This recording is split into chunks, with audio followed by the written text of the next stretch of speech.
Our life is defined by meetings and chance encounters, and I remember years and years ago I found my way into the Orthodox Church in North Oxford and encountered Bishop Kallistos, who at the time was an archimandrite, and he then became my tutor.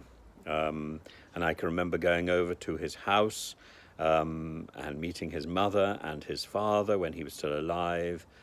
And indeed, I entered the Orthodox Church.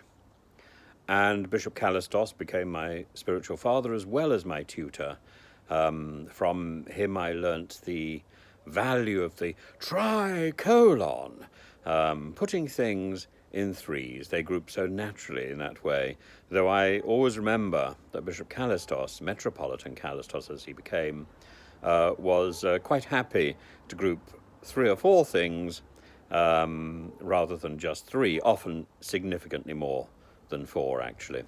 But I remember two particular events which greatly amused me. One was one of the first times that I had to give a talk, and he introduced me, and the front row started to giggle because I picked up a lot of the bishop's mannerisms and vocal inflections, and they said to me afterwards they looked at him and they looked at me and they couldn't work out which one was which. And the other story, which I remember particularly, was he came to a production that I had directed and designed of Carmen. And Carmen it's a wonderful opera. And I had a huge chorus of school children at my disposal, and it was a question of how to get them on and off stage. So I devised a proscenium full of little windows which could open like an advent calendar, and at the scene on the mountaintop when the chorus is briefly heard, all these little windows opened up, and they had previously been studded with stars, and the chorus started singing, and Bishop Kallistos turned to me in the audience there, and then he said, "Ah, you believe like Origen that the stars are inhabited by angels."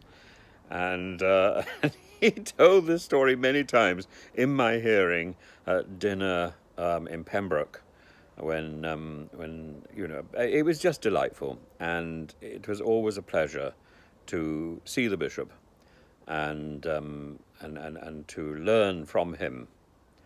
And so sadly, on the 24th of August, he succumbed to illness and died. And what can one say? Aeonia aftu I minimi. And I think probably of all the people that I've met, Bishop Kallistos is perhaps the most impressive and the most saintly, and a great teacher, a great leader. And I was going to say he will be greatly missed, but in fact his influence is so sure that it will continue for many, many years.